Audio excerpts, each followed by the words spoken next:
So hello, what's up mga J-Vlog? Welcome ulit sa panibagong video. At sa video na to gusto kong i-share. So sa video na to, since available pa to sa market at lalo-lalo na payday sale, bibigyan ko kayo ng 5 reason why you should purchase still yung napakasulit na Xiaomi Redmi 14C. Tara mga J-Vlog, check natin.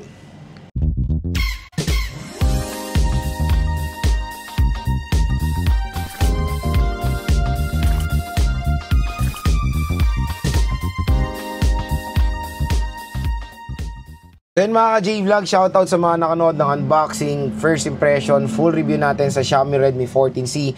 And this time ngayong mid-2025, ayan, syempre tinignan natin siya sa online. Still available pa rin siya at wala pa rin namang successor ang 14C. Kaya magandang magbigay tayo ng 5 reasons kung bakit maganda pa rin i-purchase or maganda pa rin i-consider bilhin ang Xiaomi Redmi 14C. So yun nga, unahin muna natin yung SR. So muna, saan ba tayo bibili? Ito, nakita nyo yan, view products dito sa gilid ng ating video. Maliwanag na maliwanag yan. Kung di nyo makita, i-tap nyo yung video.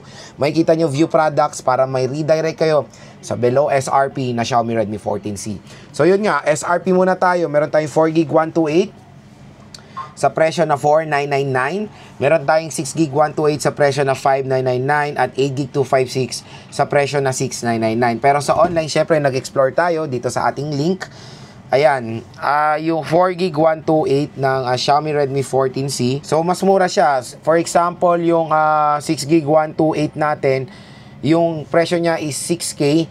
Pero dito sa online, 5,500. Tapos, pag meron pa kayong voucher, mas mababa pa. Baka makuha nyo to ng saktong 5,000. So, yon, mas mura talaga sa online. Kaya, i-click nyo na lang po yung view products natin sa gilid ng ating video. At si Xiaomi Redmi 14C, na-release din po ito last year at wala pa nga siyang successor at available pa rin siya sa market. And maraming nagustuhan din naman ng 14C. Nakita ko yan sa mga comment section. And for me, yes, nung ni-review rin naman natin or unbox din natin itong device na to, surprisingly, maganda siya sa kanyang presyo. Super sulit naman. Kaya nag-decide ako gumawa ng video. Why not? Gawa tayo ulit ng video para sa mga bibili pa lang ng device, naghahanap ng device na sulit sa presyo na 4,000 to 5,000 pesos na meron tayong mare-recommend sa kanila na Xiaomi device. So, meron naman din lumabas sa Xiaomi Redmi A5, pero yon, meron din tayong option to go sa Xiaomi Redmi 14C. So, first reason why you should buy this device, screen.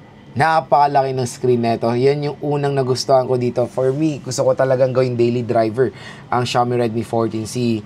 Ang ganda nung screen niya kasi ang laki. Almost 7 inches sasabihin na natin yan kasi 6.9 or 6.88 to 6.9 inches, diba? Napakalaki mga J-Vlog. Kaya sa mga consumers na mahilig sa smartphone na meron malalaking display, magandang i-recommend ang Xiaomi Redmi 14C sa kanila. So HD Plus 720p is very acceptable pa sa ganitong presyo, kaya hindi tayo magre-reklamo about dyan. At ang maganda rin dito, naka 90Hz naka 120Hz screen refresh rate siya. Pag maglalaro kayo dito, malaking space for gaming dahil malaki yung display na itong device na to. So yan yung first reason natin. Meron siyang napakalaking display. IPS is rin naman yan, very normal naman na rin yan sa ganitong presyo. Second reason, chipset. So yung chipset niya still G81, yan yung mga gas-gas na chipset last year eh. Pero reason din natin bakit bilhin ang Xiaomi Redmi 14C is yung chipset. Kasi to be honest, hindi naman mabagal yung G81 na marami lang nagagasgasan sa chipset na yan kasi yan yung usually lumalabas last year. Pero comparing rin naman ngayong mid-2025 ay kayang-kaya yan makipagsabayan sa Unisoc chipset. Ang GPU neto is Mali G52 na parang ka-level din naman ng Unisoc chipset na G57 MP1.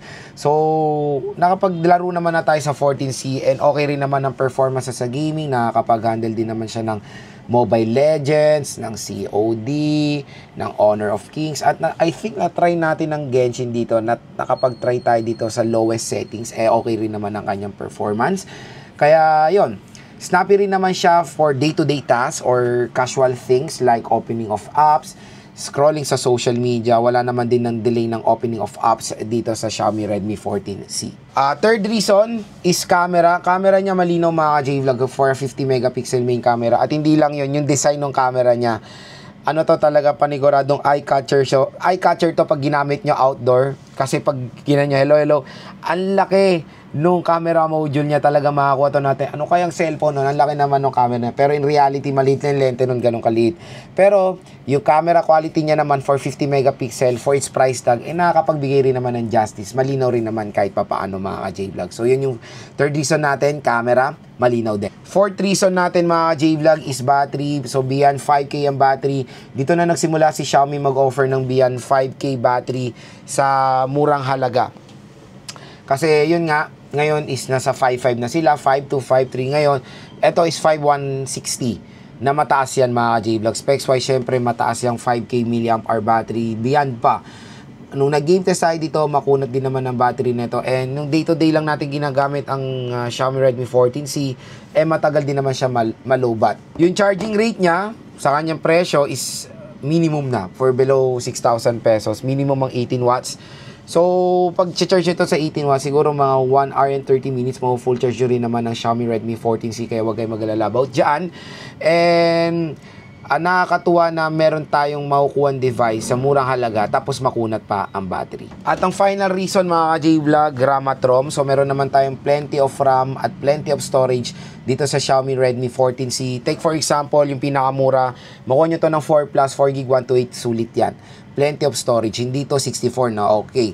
Tapos yung next, 6GB 128, makuha nyo to ng 5,000 sakto.